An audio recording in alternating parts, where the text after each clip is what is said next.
नमस्कार दोस्तों, मैं रूपा सिंह चंद्रा आईएएस के प्लेटफॉर्म पर एक बार फिर से हाजिर हो चुकी हूँ।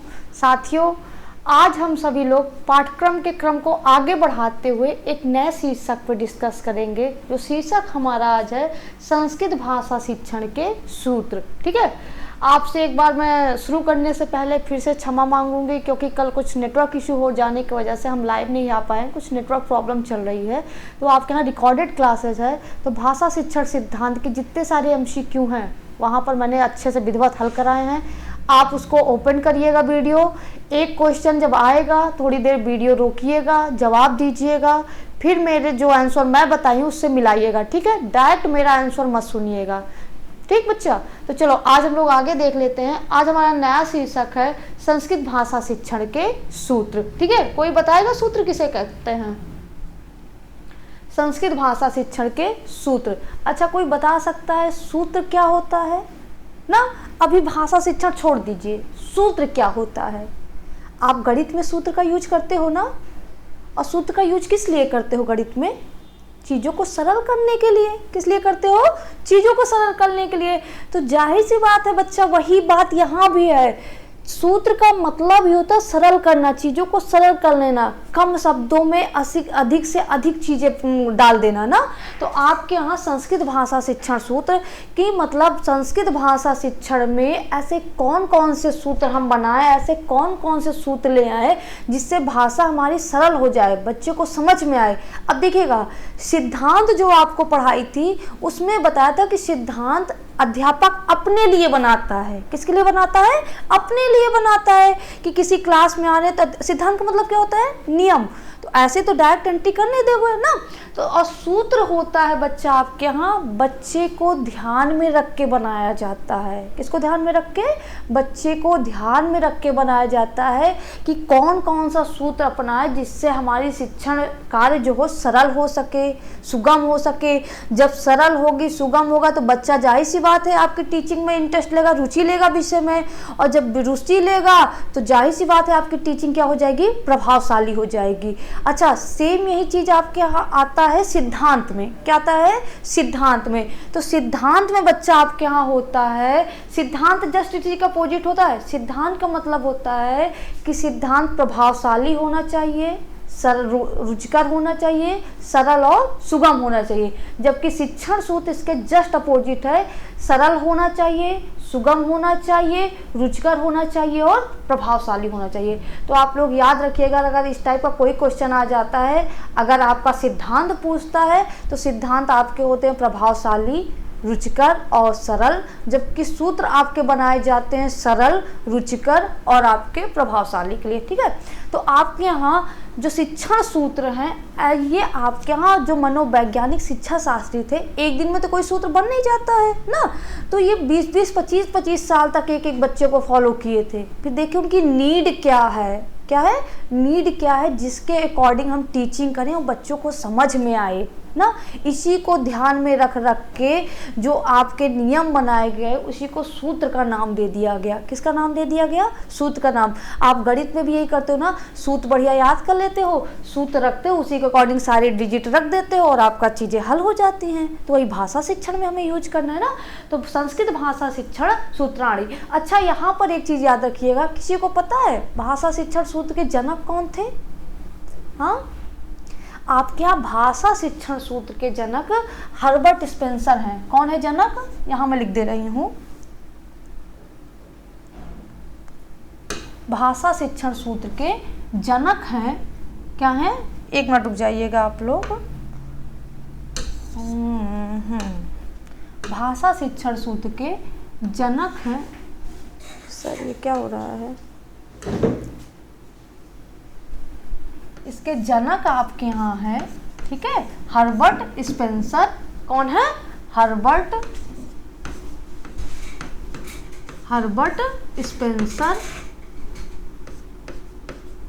कौन है, हर्बर्ट स्पेंसर। और दूसरे जो माने जाते हैं वो है कॉमेनियम।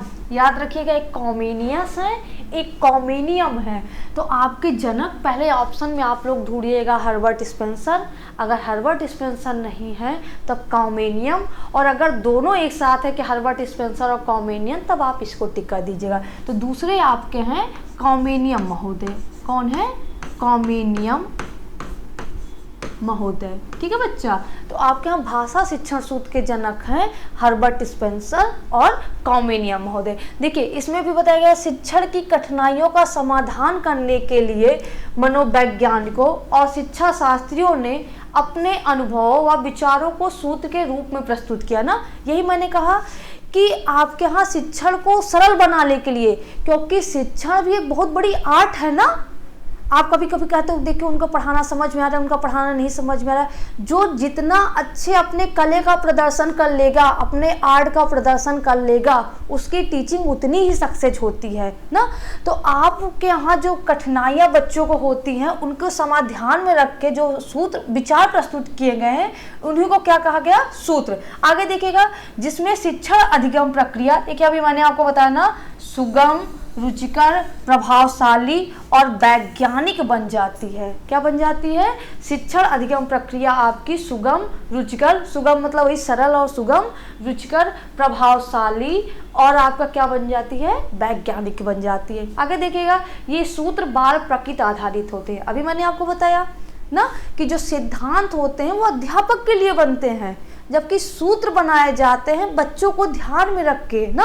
भाई आप पढ़ा किसके रहे हो, बच्चों को पढ़ा रहे हो, तो जाहिर सी बात है बाबू आप बच्चे को ध्यान में रखेंगे कि क्या क्या करें, कैसे कैसे समझाएं कि इनको आराम से समझ में आ जाए ना। और जब बच्चा सरल तरीके से सीखेगा तो जाहिर सी बात है संस्कृत में आपके यहाँ क्या लेगा, इंटरेस्ट दिखाएगा ना। और इंटरेस्ट दिखाएगा तो आपकी टीचिंग प्रभावशाली हो जाएगी, और वो भी पढ़ेगा तो एक प्रभावशाली पूर्ण से पढ़ेगा। ठीक है, आगे देखिएगा, अतः प्रत्येक अध्यापक को शिक्षण कला में सफलता और दक्षता प्राप्त करने के लिए अपने विषय ज्ञान के साथ साथ शिक्षण सूत्रों का ज्ञान भी आवश्यक है, ताकि शिक्षण से सफल बनाया जा सके ना। अब आपको पता चला सब्जेक्ट के बारे में बहुत नॉलेज है ना। देखिए मैं जब पाठ्यक्रम के बारे में बता रही थी तब पर ही बताया था बच्चा आपको कि किसी किसी टीचर को नॉलेज बहुत होता है, पर उनके पढ़ाने का तरीका इतना अजीब होता है कि बच्चे कहते हैं बस कैसे 1 घंटा बीते और मैम या सर जाए ना। और किसी किसी का पढ़ाने का तरीका इतना अच्छा होता है जबकि उनको नॉलेज उतना नहीं होता है, पर ये होता है कि नहीं ये मैम ये सर हमें 2 घंटे पढ़ा लेंगे फिर भी हम बैठ जाएंगे ना। तो आपका मैटर करता है पढ़ाने का तरीका, और जब आप शिक्षण सूत्रों को फॉलो करते हो तो आपका तरीका ऑटोमेटिक क्या हो जाता है बच्चा, बेस्ट होता जाता है। ठीक, तो शिक्षण सूत्र आपको क्या करता है, सफलता, आपकी टीचिंग में क्या निकल आता है, सफलता। चलिए देख लेते हैं कौन कौन सा शिक्षण सूत्र है। ये सारे शिक्षण सूत्र हैं आपके यहाँ संस्कृत भाषा शिक्षण सूत्र में। पहला आपका शिक्षण सूत्र है ज्ञात से अज्ञात के प्रति। ठीक है, ज्ञातम ज्ञातात अज्ञातम प्रति। ठीक है, ज्ञात से अज्ञात की ओर। हिंदी वाले बच्चे भी सुन लें। ठीक है, यही चीजें आपका हिंदी, संस्कृत, इंग्लिश तीनों की पेडागॉजी सेम ही है, बस लैंग्वेज आपके यहाँ फर्क कर देगा। ठीक, तो ज्ञातात अज्ञात प्रति, इसका मतलब हुआ ज्ञात से अज्ञात की ओर। दूसरा आपका है सरल से कठिनाम प्रति। ठीक है, तो सरल से कठिन की ओर। तीसरा आपका है स्थूलात सूक्ष्म प्रति। क्या है, स्थूलात सूक्ष्म प्रति, स्थूल से सूक्ष्म की ओर। अभी हम इस पे एक एक पे विधिवत डिस्कस करेंगे। ठीक, अगला है पूर्णात अंशम प्रति, तो इसमें आपका होगा पूर्ण से अंश की ओर। अगला है आपके यहाँ अनुभवात तर्क प्रति, अनुभव से तर्क की ओर। ठीक, अगला देख लेते हैं हम लोग। अगला हमारा है विशेषात सामान्यम प्रति ना, विशेष से सामान्य की ओर। अगला है विश्लेषणात संश्लेषणाम प्रति। ठीक है, विश्लेषण से संश्लेषण की ओर। अनिश्चित से निश्चित, अनिश्चितात निश्चितम प्रति, अनिश्चित से निश्चित की ओर। आगमनात निगमन प्रति, आगमन से निगमन की ओर। और सुनिएगा बच्चा, यही सिर्फ शिक्षण सूत्र नहीं है, 50 शिक्षण सूत्र हैं आपके यहाँ। सबसे ज़्यादा यही से पूछा जाता है चीज़ें। 50 शिक्षण सूत्र है, जिसके द्वारा आप बच्चे को अच्छे से समझा ले जाएं ना, वही शिक्षण सूत्र हो जाता है। जिसे प्रत्यक्ष से अप्रत्यक्ष की ओर, समझ में आई बात ना। कोई भी चीज़ है बस बच्चे को ध्यान में रख के आप टीचिंग करते हो, कितना सरल बना के कर देते हो, वही आपका सूत्र हो जाता है। तो चलिए एक एक पे हम लोग डिस्कस कर लेते हैं। अगला आज हमारा है अज्ञातात् अज्ञातम प्रति। देखो नाम से क्लियर है, ज्ञात से अज्ञात की ओर। ज्ञात मतलब बाबू, ज्ञात मतलब बच्चा आपके यहाँ होता है जिसको आप पहले से जानते रहिए ना, जिसको आप पहले से जानते रहिए। अज्ञात का मतलब जिसको ना जानते रहिए। तो ज्ञात का मतलब होता है पूर्व ज्ञान, ज्ञात का मतलब क्या होता है, पूर्व ज्ञान। और अज्ञात का मतलब होता है नवीन ज्ञान। क्या होता है, नवीन ज्ञान। जब भी आप टीचिंग करिए, आप अपने क्लास में एंट्री करिए, तो ऐसा कोई टॉपिक मत ला दीजिए कि बच्चा कहे ऐसे 3 बार का पूछ रही है ना। ऐसी चीज़ बताइए जिसके बारे में हल्का फुल्की जानकारी पहले ही बच्चे को हो। अगर बच्चे को पहले जानकारी नहीं रहेगा तो आपके टॉपिक में इंटरेस्ट लेगा ही नहीं ना। अब मान लीजिए आपको पढ़ाना है आम, क्या पढ़ाना है, आम, तो आप पहले ही बच्चों से पूछ लीजिए, अच्छा बताइए किसके पापा मार्केट जाते हैं तो क्या क्या लाते हैं। तो कोई बचाएगा, सब्जी ले आते हैं, टॉफ़ी ले आते हैं, चॉकलेट लाते हैं, फल ले आते हैं ना। अब देखो एक ज्ञात है बच्चे को ना, अब मज़ा भी आ रही है कि अरे वाह हमारी मैम तो ऐसा ऐसा पूछ रहे हैं। अच्छा बताइए कौन कौन सा फल आप लोग जानते हैं, तो बच्चा 1-2 चीज़ और बताएगा ना। अच्छा ये बताइए आपको आम के बारे में पता है, तो बताएगा हाँ हाँ खाए थे। अच्छा आम कैसे बनता है ना, इसका पेड़ कैसा होता है। कुछ भी आप वहाँ से कठिन पूछ लीजिए, समस्यात्मक टाइप की चीज़ ले, तब बच्चा को लगता है अरे हाँ यार आम कैसे हो रहा है। अब आम थोड़ा इजी टॉपिक हो जा रहा है, मैं एक समझाने के लिए आपको बता रही हूँ। तो ऐसे में बच्चे को लगता है कि हाँ यार ये कौन सा चीज़ है जो हमें नहीं आया। तब तो बच्चा आपकी बात गौर से सुनेगा, जो छात्र आपका रहेगा ना। तो आप जब भी क्वेश्चन किया करिए, जब भी पढ़ाने चाहिए, तो पहले पूर्व ज्ञान को ध्यान में रख के ही नवीन ज्ञान को देना चाहिए। ठीक है, इसमें देखिएगा इस सूत्र के अनुसार शिक्षक को बालक के ज्ञात पूर्व ज्ञान को जांचकर उसी के आधार पर उन्हें नया ज्ञान देना चाहिए। नया ज्ञान मतलब अज्ञात ज्ञान। शिक्षक को पढ़ाने से पूर्व छात्रों का पूर्व ज्ञान अवश्य जांच लेना चाहिए और उसी का आधार बनाकर नवीन ज्ञान की तरफ बढ़ना चाहिए, क्योंकि नवीन तथ्य बच्चों के लिए कठिन होते हैं। किसी पाठ में छात्रों की रुचि व ध्यान तभी संभव है जब उसके बारे में जानकारी और नयापन सम्मिलित हो ना। मैंने आपको कहा कि बच्चा तभी आपके टॉपिक में इंटरेस्ट लेगा जब उसके बारे में उसे थोड़ा बहुत पता होगा और थोड़ा बहुत नहीं पता होगा। जब पता रहता है तो एकदम खुशी से बताता हाँ मैम ये होगा, हाँ सर ये होगा ना। और जब नहीं पता होगा तो कहेगा हाँ ऐसा कौन सा चीज़ हो गया जो हमको नहीं आया। ठीक है, तो ऐसी कंडीशन में जब आप उसको बताओगे तो बच्चे को समझ में आएगा। अब मान लीजिए आपको संधि पढ़ाना है, क्या पढ़ाना है बाबू, संधि पढ़ाना है। अब संधि के पहले आप ये चेक कर लीजिए कि बच्चे को वर्णमाला के बारे में पता है कि नहीं पता है ना। भाई पढ़ाए तो आप ही हो, तो पहले आप देख लीजिए कि वर्णमाला के बारे में उसको पता है कि नहीं पता है, क्योंकि पूरा संधि आपका वर्णों पर ही आधारित है। क्या है, समस्त संधि आपका क्या है, वर्णों पर आधारित है।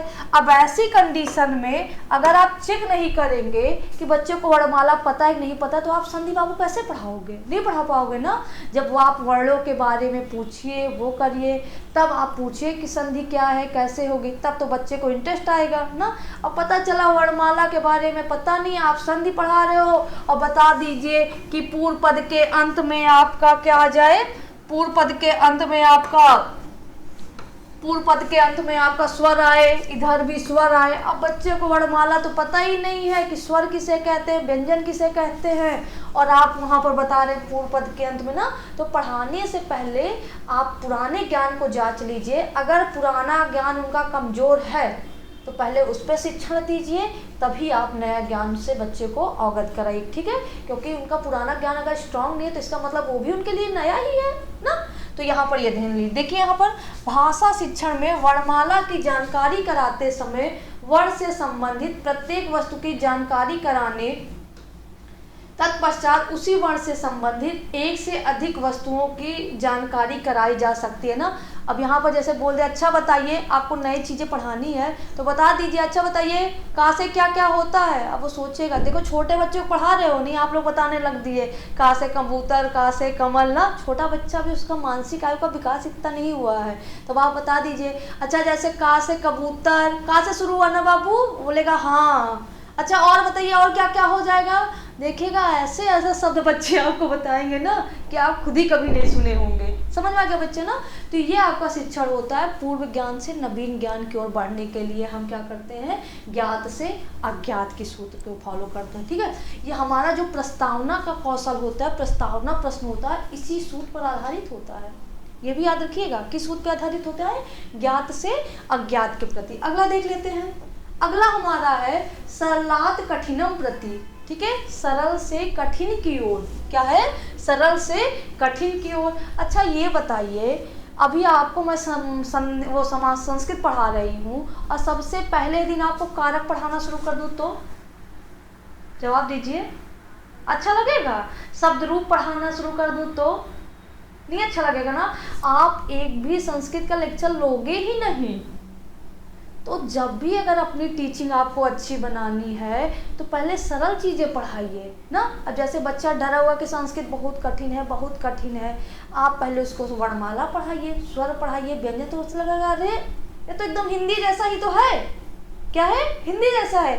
फिर उसको थोड़ा जब वहाँ पर समझ में आ जाए, संधि पढ़ाइए। जब जोड़ते जोड़ते ले जाएंगे, अच्छा चीज़ें जब पढ़ रहा है बच्चा तो उसका क्रम भी तो बना रहता है, बना रहता है नहीं। अब वर्णमाला उसने पढ़ा तो इसे लगा इजी, अब यहाँ से कनेक्ट हुआ संधि, उसे लगा इजी। समझ में आई बात ना। और अगर बाबू पहले दिन ही आप समास कारक पढ़ाना शुरू कर दीजिए तो बच्चे का वो तालमेल और बॉन्डिंग बन पाएगा सब्जेक्ट के साथ, नहीं बन पाएगा ना। तो चीज़ों को पहले सरल फिर कठिन पढ़ाइए।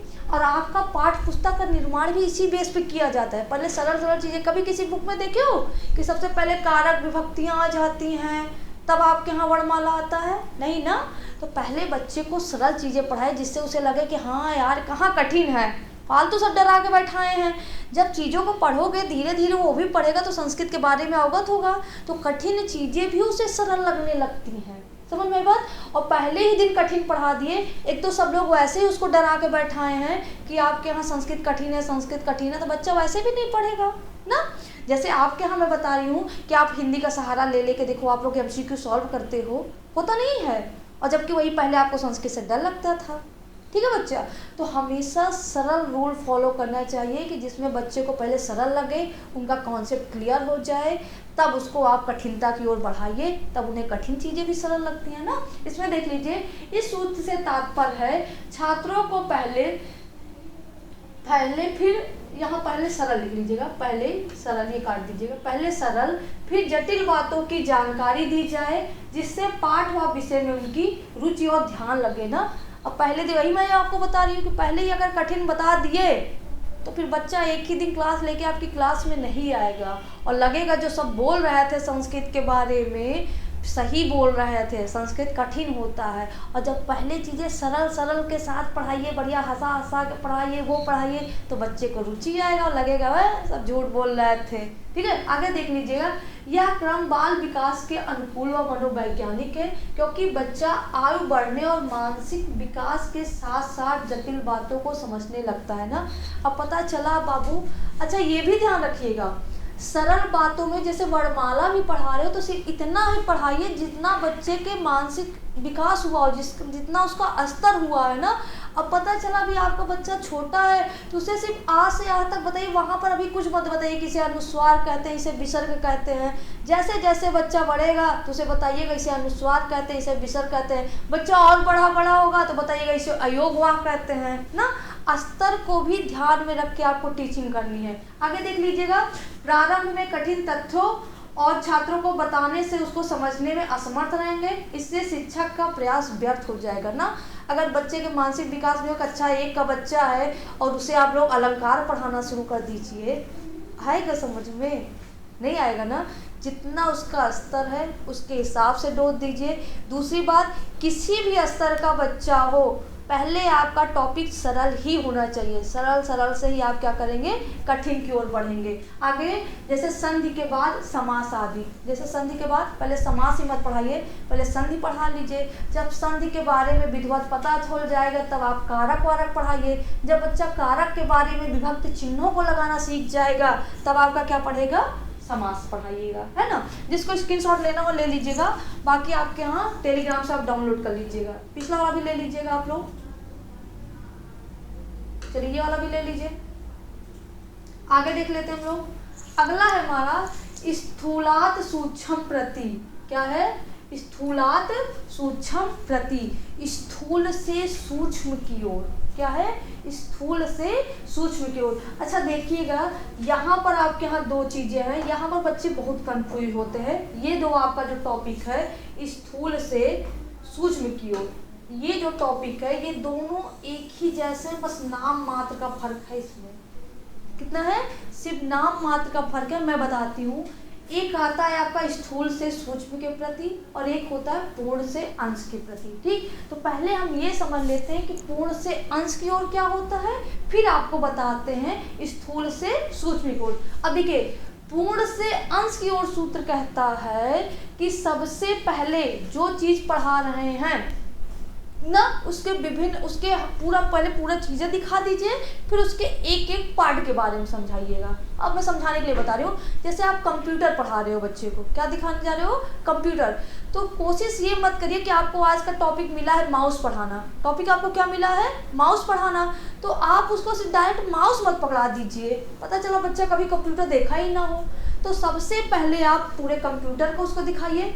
पूरे अब कंप्यूटर है, कंप्यूटर, ये कंप्यूटर नहीं है, एक आपके समझाने के लिए बता रही हूँ कि जैसे ये पूरा कंप्यूटर है तो उसको दिखाइए, बाबू इसको मॉनिटर बोलते हैं, इसको कीबोर्ड बोलते हैं ना, पूर्ण से अंश की ओर। अब उसके देखिए पूरे कंप्यूटर को दिखा रहे हैं, इसे मॉनिटर बोलते हैं, इसे कीबोर्ड बोलते हैं, कीबोर्ड बोलते हैं, इसको माउस बोलते हैं, इसे प्रिंटर बोलते हैं ना, इसे CPU बोलते हैं। अब जब बच्चा पूरी तरह से देख लेता है तब उसके एक एक पार्ट के बारे में समझाइए, पूर्ण से अंश की ओर उसके एक एक पार्ट के बारे में बताइए कि ये आपका कीबोर्ड है, ये आपका माउस है, ये आपका मॉनिटर है। समझ आ गया बच्चा, तब तो आपको अच्छा लगेगा ना। अब ये आप खुद ही सोचिएगा कि आपको मार्केट से एक फ्रिज लेना है, तो जाते ही आप फ्रिज के बारे में कर देते हो, पहले आप फ्रिज की बाहरी स्ट्रक्चर देखते हो ना, देखते हो कि नहीं देखते हो, पहले फ्रिज के पूरे बाहरी स्ट्रक्चर देख लेते हो, फिर खोल खोल के एक पार्ट देखते हो ना, कि सबसे पहले कहते हो नहीं नहीं हटो हटो हटो मुझे उसका फ्रीजर ही देखना है, नहीं नहीं हटो हटो हटो उसका मुझे बास्केट ही देखना, ऐसा तो करते हो, नहीं करते हो ना। आप पहले पूर्ण रूप को देख लेते हो, फिर उसके एक एक पार्ट को देखते हो। तो सेम यही कंडीशन यहाँ पर भी है, पहले अगर आप कंप्यूटर के बारे में बता रहे हैं तो पूरे कंप्यूटर को दिखा दीजिए, उसके हर एक पार्ट को दिखाइए, फिर उसके एक एक पार्ट के बारे में आप विवेचना कीजिए, तब तो बच्चे को मजा आएगा। अब देखिएगा स्थूल से सूक्ष्म को, इसमें क्या फर्क है, ये भी वही है कि पहले पूरे कंप्यूटर को दिखा दीजिए, समझ में आई बात ना, स्थूल से सूक्ष्म, फिर उसके एक एक पार्ट को दिखाइए, ठीक, फिर उसके एक एक पार्ट के अंदर चीजें बताइए। पूर्ण से अंश क्या बता रहा था कि पूरे कंप्यूटर को दिखा दीजिए, पूर्ण हो गया, फिर उसके एक एक पार्ट के बारे में दिखाइए, अंश हो गया।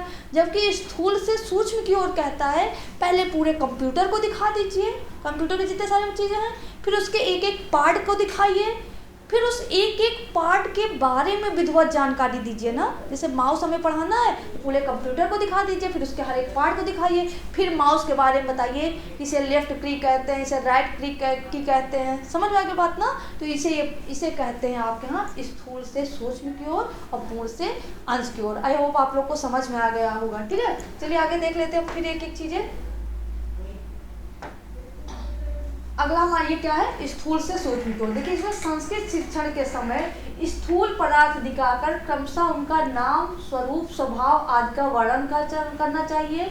शिक्षण में दृश्य श्रव्य साधन का प्रयोग करते हुए नियम, क्लिष्ट भाव, सूक्ष्म भाव स्पष्ट करना चाहिए। उदाहरण से नियम की ओर, क्या है, उदाहरण से नियम की ओर प्रक्रिया चलती है, बढ़नी चाहिए। अब देखिए यहाँ पर मैंने बताया ना आपके यहाँ कि पहले अगर आपको कोई चीज़ पढ़ाना है, मुझे माउस ही पढ़ानी है, तो पहले पूरे कंप्यूटर को दिखा दीजिए, फिर कंप्यूटर के एक एक पार्ट के बारे में दिखा दीजिए, फिर उस माउस के बारे में जानकारी देंगे, तब तो बच्चे का मज़ा आएगा। अब जाते उठा के माउस दिखा दीजिए, भैया ये क्या है, तो भैया ने कभी कंप्यूटर देखा ही नहीं है, तो माउस के बारे में इंटरेस्ट कहाँ से आएगा ना।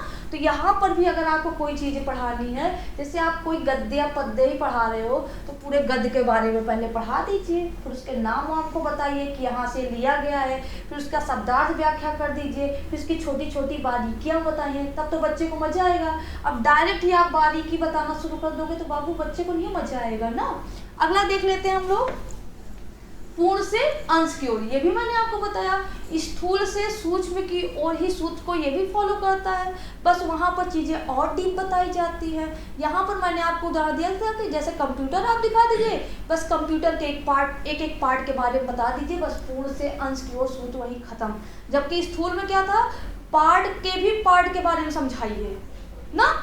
तो यहाँ पर है, बालक के सामने कोई वस्तु आने पर वह सर्वप्रथम पूर्ण वस्तु को देखता है, जानता है, समझता है, उसके विभिन्न अंगों या अंशों को नहीं ना। मैंने अभी आपको एग्जांपल दिया ना कि आप फ्रिज लेने जा रहे हो, तो सबसे पहले बाबू उसको पूर्ण रूप से देखते हो ना, फिर उसके अंदर एक एक चीज़ें देखते हो कि आइस ट्रे है कि नहीं है, बॉटल वॉटल रखने का जगह होगा है कि नहीं है ना। समझ में बात ना। तो ये होता है कि पहले बच्चे को अगर आप जैसे संधि पढ़ा रहे हो, अब सोचिए इसका भाषा में यूज कहाँ पर होगा, जैसे संधि पढ़ा रहे हो तो देखिए आपके यहाँ टीचर पहले ही बता देता है संधि इसे कहते हैं, क्या कहते हैं, संधि बता देगा। फिर संधि के प्रकार बताते हैं, क्या बताते हैं, संधि के प्रकार बता देते हैं कि 3 प्रकार के होते हैं, स्वर, क्या है, स्वर, व्यंजन ना, स्वर, व्यंजन, विसर्ग। अब सोचिए ये आपका पूर्ण से अंश का ही तो रोल फॉलो कर रहा है। पहले आप पूरे संधि के बारे में बताए, फिर उसके एक एक पार्ट के बारे में बताए, ये आपका हुआ पूर्ण से अंश की ओर। अब स्थूल से सूक्ष्म की ओर कहाँ पर लागू होगा, पहले आप संधि के बारे में बताए, संधि के पार्ट के बारे में बताए, अब इसके भी पार्ट के बारे में आप बताइए कि दीर्घ संधि होगा, आपके यहाँ गुण संधि होगा, व्यंजन संधि होगा ना। तो आई होप आप लोग को स्थूल से सूक्ष्म की ओर और पूर्ण से अंश की ओर चीजें समझ में आ गई होंगी। ठीक है, अगला देख लेते हैं हम लोग।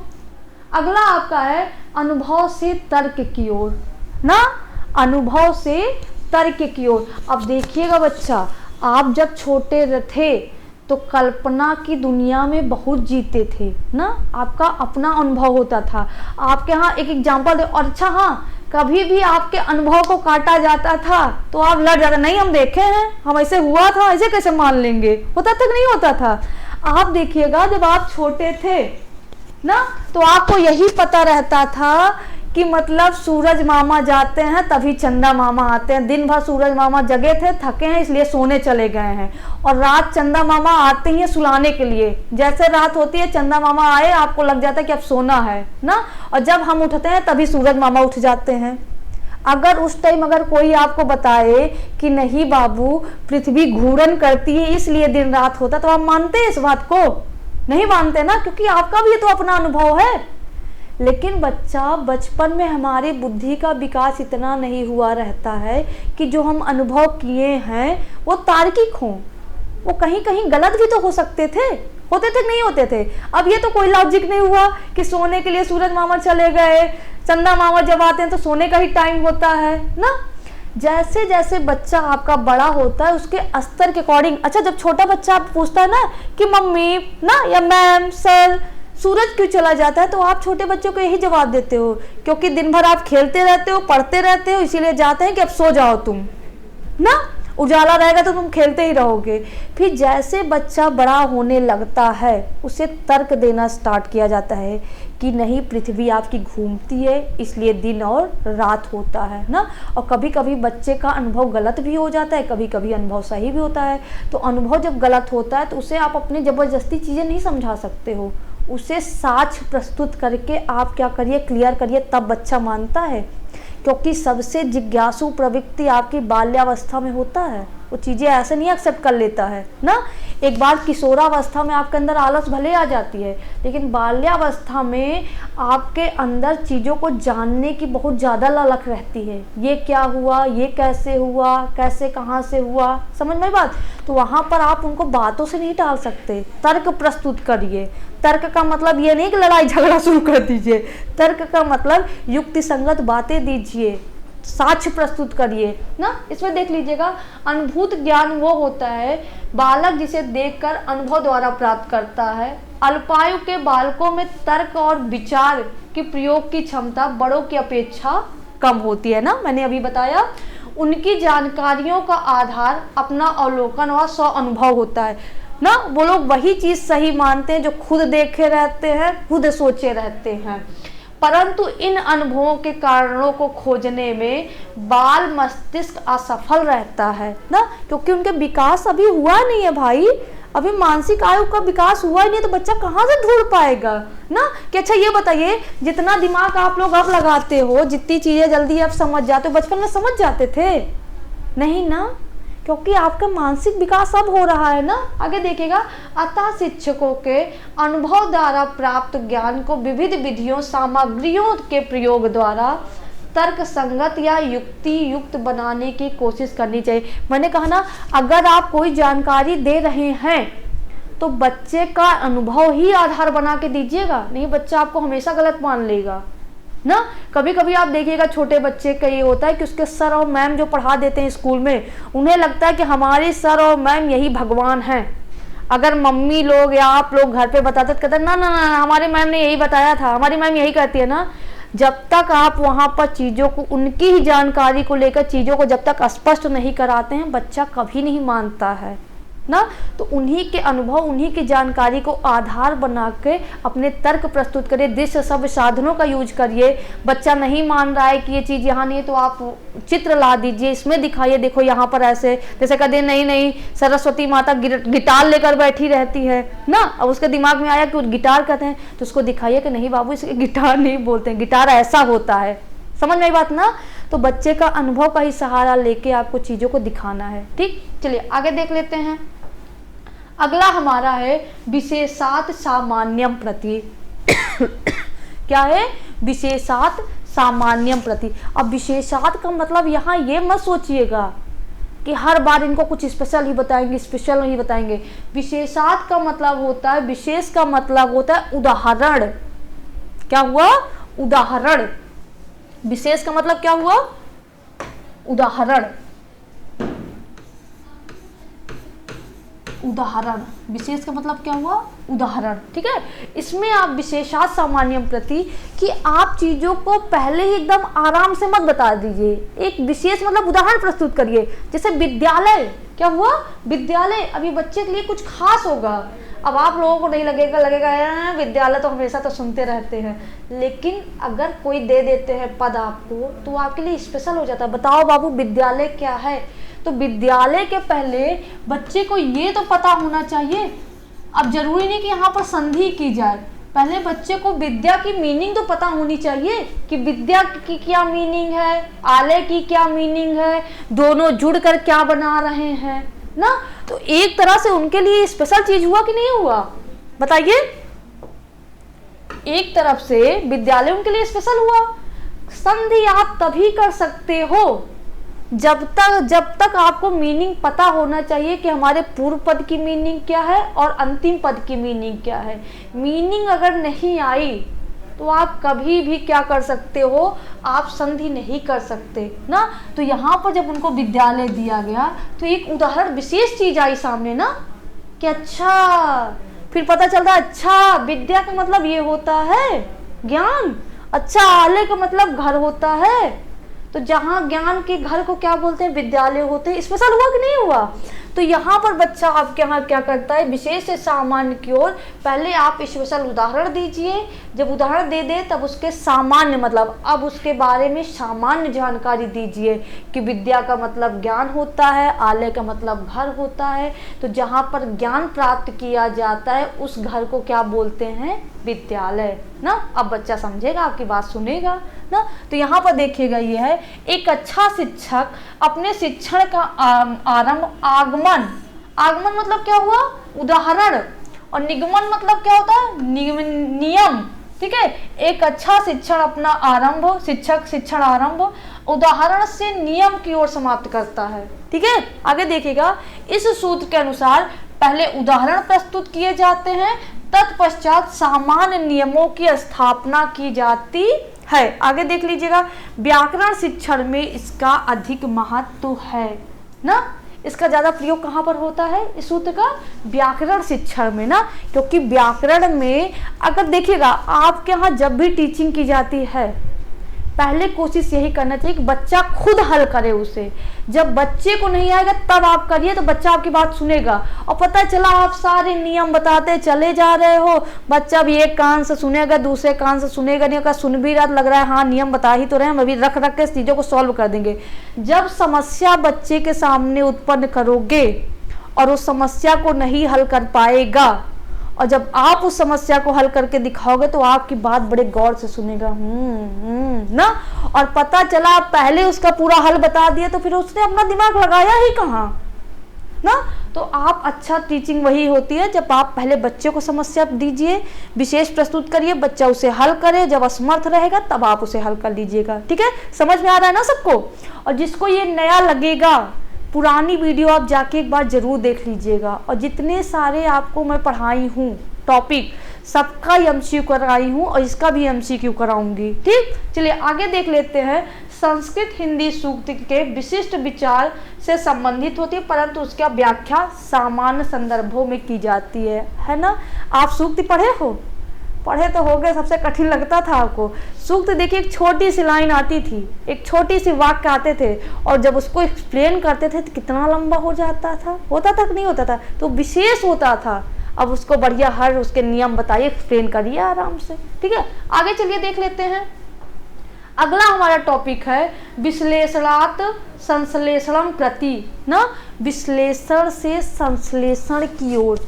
एक तरफ कह दीजिए विश्लेषण का मतलब होता है व्याख्या करना। अब देखिएगा व्याख्या दूसरी चीज हो जाती है, विश्लेषण का मतलब क्या होता है किसी चीज को व्याख्या करना, विधिवत बताना, और जबकि संश्लेषण का मतलब होता है उसको कम शब्दों में बता देना या उसका सारांश बता देना, मेन बिंदु बताना। विश्लेषण का मतलब व्याख्या करना और संश्लेषण का मतलब क्या होता है उसका सार बता देना। समझ में आई बात। जैसे बच्चे को किसी बारे में बताना है तो उसकी घटना के बारे में विविध जानकारी दे दीजिए आप, हर चीज के बारे में ना। अब आप जैसे आपके यहाँ बारिश हो रही है तो आप बताइए बारिश क्यों होती है, कैसे होती है, ये होती है, होती है, सब चीज बता दीजिए। फिर बताइए कि इस वजह से अभी बारिश हो रही है ना। इसमें देख लीजिएगा विश्लेषण बालक को किसी बात को भली प्रकार समझाने में सहाय होता है, संश्लेषण उस बात को ज्ञान को निश्चित रूप प्रदान करता है ना। मैंने कहा विश्लेषण मतलब व्याख्या करना, उसके हर एक एक अंग के बारे में बता दीजिए, फिर उस सारे अंगों को आपस में जोड़कर तथ्य को एकदम निचोड़ को आपके सामने रख दिया जाता है या सारांश को सामने रख दिया जाता है, उसी को क्या बोलते हैं, हाँ संश्लेषण, ठीक है। तो ज्ञान को निश्चित रूप कौन प्रदान करता है, संश्लेषण प्रदान करता है बच्चा, जबकि विश्लेषण किसी बात को भली प्रकार से समझाने के लिए प्रयुक्त किया जाता है ना। आगे देख लीजिएगा, इस अनुसार किसी घटना या तथ्य के विषय के जानकारी के पहले इस सूत्र के, इसमें होता है जानकारी के पहले समस्त, क्या होता है समस्त, इस सूत्र के रूप में कराकर विविध भागों की व्याख्या विश्लेषण द्वारा, क्या होता है विश्लेषण द्वारा स्पष्ट किया जाना चाहिए। तत्पश्चात उन भागों और खंडों को आपस में जोड़कर पूर्ण जानकारी कराकर निष्कर्ष तक पहुंचना चाहिए ना। मैंने आपको पहले भी कहा किसी घटना के बारे में हो रहा तो आप पहले बताइए क्यों है, क्यों है, कैसे है, इसके बारे में जब सब आप डिटेल दे देते हैं तो लास्ट में सब उसका सार या निचोड़ निकाल के बच्चे को बता दीजिए, ठीक है। मतलब ये कह दीजिए व्याख्या से सारांश की ओर। समझ में आ गया ना। सारांश मतलब यही करते थे ना कि आप देखिएगा, आप लोग सब लोग किए होंगे हाई स्कूल इंटर में संदर्भ सहित व्याख्या ना, एक एक दो दो पेज लिखे थे, फिर लास्ट में 2 लाइन में लिख लेते थे, उपरयुक्त कविता में कवि यह कहना चाहता था। तो एग्जामिनर सिर्फ उसी को पढ़ता है, समझ आ गया ना। तो ये होता है विश्लेषण से संश्लेषण की ओर। अगला हमारा पॉइंट है अनिश्चितात् निश्चित प्रति। क्या है, अनिश्चितात् निश्चित प्यते।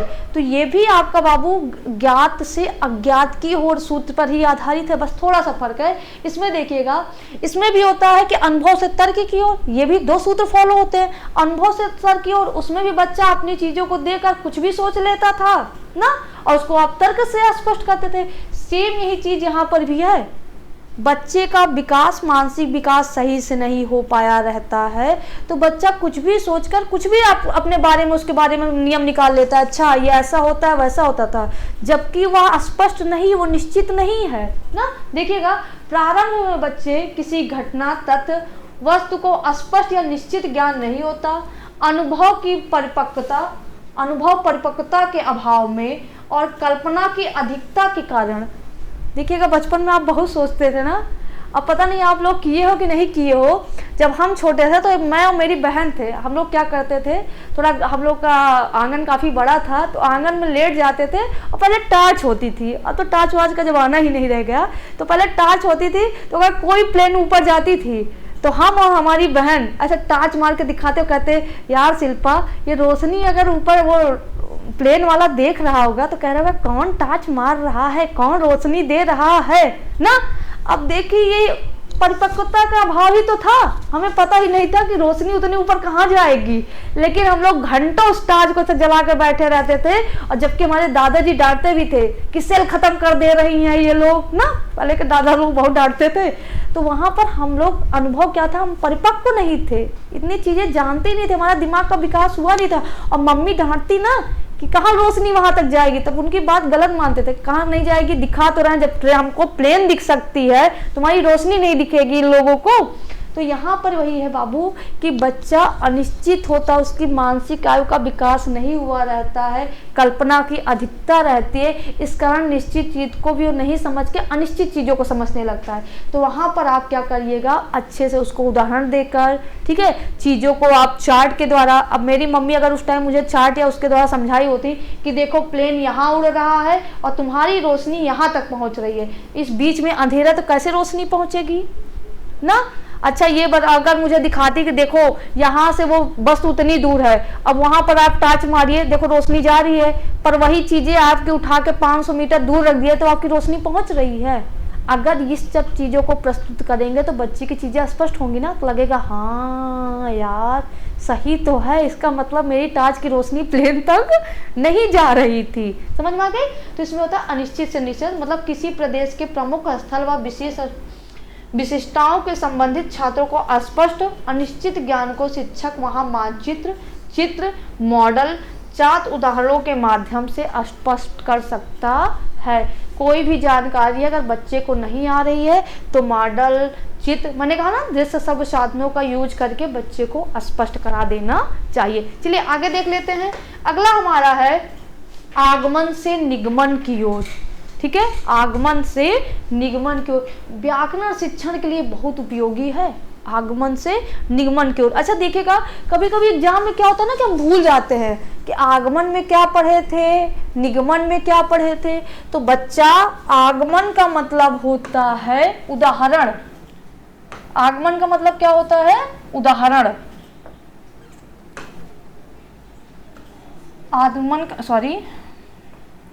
आगमन का मतलब होता है उदाहरण। क्या होता है?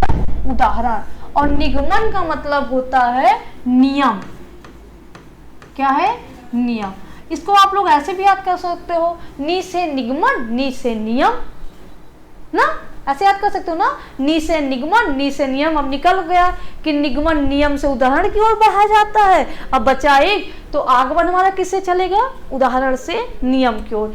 अब ये हमारी सबसे अच्छी विधि है और सबसे मनोवैज्ञानिक सूत्र आपका कोई है तो यही है, आगमन से निगमन की ओर। अब इसमें देख लेते हैं बच्चा क्या है। इसमें कह रहा है आगमन उदाहरणों से नियम की ओर प्रयोग होती है तथा निगमन विधि नियम से उदाहरण की ओर प्रयोग की जाती है ना। अब ऐसा थोड़ी कि हर जगह आप उदाहरण ही प्रस्तुत कर करके चीज़ों को समझ करिए, कहीं कहीं पर नियम पहले जरूरी हो जाते हैं हो जाते हैं कि नहीं होते हैं?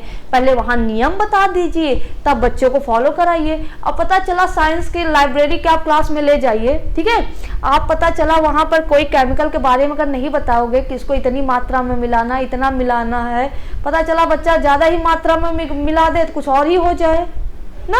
तो ऐसी कंडीशन में पहले आपको निगमन से आगमन की ओर बढ़ना पड़ेगा। वहाँ पर पहले नियम सारे बता दीजिए, तब बच्चे से कराइए। और कहीं कहीं पर होता है कि नियम ना बताइए, आप व्याकरण पढ़ा रहे हो तो पहले उदाहरण प्रस्तुत कर दीजिए, बच्चे को हल करने दीजिए विधिवत। और जब बच्चा फेल हो जाए, ना कर पाए, तब आप उसको समझाइए। और कर भी रहा तो अगर कोई त्रुटि रह गया तब उसको नियम दे के समझा दीजिए ना। आगे देख लीजिएगा, आगमन विधि वैज्ञानिक निरीक्षण की विधि है। इसका एक नाम क्या है? वैज्ञानिक निरीक्षण विधि है, जो अंततः किसी निगमन पर पहुंचती है और उसे प्रमाणित करती है। कि पहले उदाहरण प्रस्तुत करता है, हल करता है, फिर अंत में किसी नियम, निगमन का मतलब होता है नियम, किसी नियम पे पहुंचता है। और नियम अगर पहुंच गए तो इसका मतलब वो चीज़ें क्या हो जाती हैं? प्रमाणित। प्रमाणित करने के लिए तो आप दिखाते हो साक्ष्य, कि देखिए ये नियम है, ये साक्ष्य है, दिखाते हो ना। अगला आपका क्या है? विद्यार्थियों द्वारा ही तथ्यों और नियमों की खोज करना पड़ता है ना। इसमें मैंने आपको बताया कि ये विधि आपकी मनोवैज्ञानिक विधि है, सबसे उपयोगी विधि है। और आपके जितने सारे शिक्षण सूत्र हैं बाल प्रकृति पर ही आधारित है, मतलब सारी चीज़ बच्चा ही करे। तो जाहिर सी बात है, खोज भी और तथ्य नियम कौन खोजेगा? बच्चा ही खोजेगा ना। जब वो असमर्थ होता है तो अध्यापक एक सहायक के रूप में उसके साथ रहता है, ठीक है। एक अध्यापक का रोल क्या होता है? सिर्फ सहायता के लिए खड़ा होता है, बाकी उसका कोई रोल नहीं होना चाहिए। अगला देख लीजिएगा, व्याकरण शिक्षण हेतु उदाहरण से नियम की ओर जाना, मतलब आगमन विधि को ही उपयुक्त माना जाता है। मैंने अभी बताया ना। आगे देख लीजिएगा, व्याकरण शिक्षण की प्राचीन विधि नियम से उदाहरण की ओर जाना मनोवैज्ञानिक दृष्टि से उपयुक्त नहीं थे। पहले आपको पता होना चाहिए कि पहले आपके गुरुकुल प्रणाली में अध्यापक ही सर्वोसर्वा रहता था, शिक्षक प्रधान टीचिंग होती थी ना। जबकि वर्तमान समय में बाल प्रधान शिक्षण होता है। तो पहले की चीज़ों में पहले अध्यापक नियम सारे रटा देता था, फिर उसके उदाहरण बताते थे। अब चीज़ें क्या हो गई कि बच्चा खुद करे पहले। जब बच्चा नहीं कर पाएगा तब अध्यापक उसकी क्या करेगा? हल करेगा, ठीक। ऐसे ही आपके सारे आपके हुए ख़त्म। ये आपके अदर वीडियो के प्लेलिस्ट है, आप जाके देख लीजिए और प्लेलिस्ट में ओपन करिएगा। ये सारे वीडियो जो आप लोग ना देखे हों अच्छे से देखिएगा, अपना कॉन्सेप्ट क्लियर करिएगा। और कल का वीडियो आपके यहाँ अपलोड कर दिया गया है। मैंने भाषण शिक्षा सूत्र के, संस्कृत भाषा शिक्षा सूत्र के देखो प्रैक्टिस कराई हूँ, ठीक है। इसको अच्छे से आप देखिएगा। और हाँ, वीडियो रोक के पहले खुद आंसर दीजिएगा, फिर आप चेक करिएगा।